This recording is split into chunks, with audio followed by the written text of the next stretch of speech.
Welcome everybody to this Lightboard session where we're going to learn a little bit more about vSAN. In this particular session, we're going to look at what a two-node vSAN cluster is and how it works and where it might be valuable. So this is a solution that has, from a scale basis, the amount of deployment is incredible.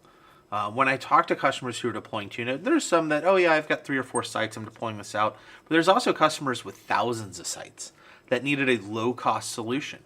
And there's some unique capabilities of this two-node. So at its core basic design, this operates on a system to where you have the two nodes and data is mirrored between those hosts. Regards to that, now we do need to have a means of establishing quorum. And so where previously we'd have a witness component with our RAID 1 mirroring, now we have a witness appliance. It's a virtual appliance that runs out generally at a primary data center.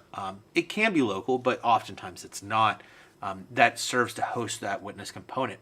And we actually have a shared witness, multi-witness option appliance that can host the witnesses for multiple clusters.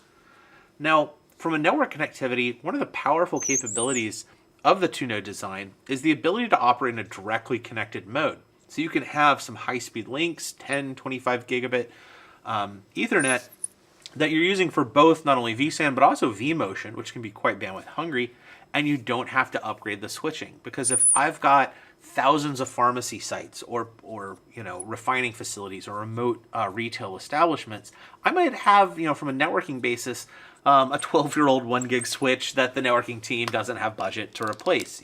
Putting out enterprise data center class 10 and 25 gig Ethernet at hundreds or thousands of sites often just isn't a budget discussion. So being able to directly connect those and not have to refresh the networking, that really makes the TCO on this pretty incredible.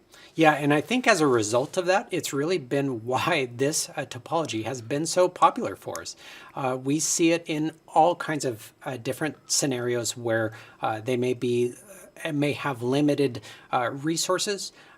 Or they want to keep the cost down in thousands of remote sites, and this is a way to do it. Yet they're not compromising in many ways. They're not compromising the performance capabilities because of the direct connected nature. And in fact, John and I have talked about you can make an extremely high performance two-node cluster because of the capabilities with the direct connected.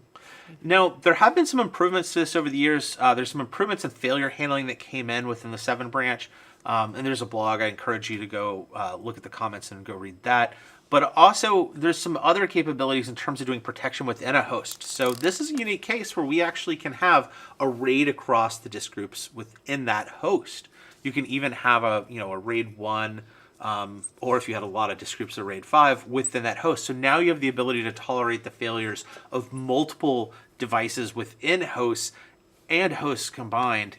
There's different ways that, if we have these hosts even staggered and failures, we could even lose a host. Then, maybe an hour later, the witness even fails, then a device in this. So these two-node designs, particularly when we use the local protection, can get incredible on resilience. And if you've got sites that, 4-hour parts replacement contracts and warranties are great, but I can't get a 4-hour service agreement in the middle of the North Sea. So, yeah. No, the secondary levels of resilience, which is what John was referring to there, that introduces all new levels of resilience that previously weren't available to the two-node cluster arrangement. And then, of course, just being able to accommodate for a variety of conditions with that witness host appliance also has been introduced in recent editions. If you'd like to learn more about two-node clusters, what they are, how they work, recommendations from a design and an operations perspective, feel free to go out to core.vmware.com and where you can learn and get all of the latest and greatest recommendations out there. Thank you very much.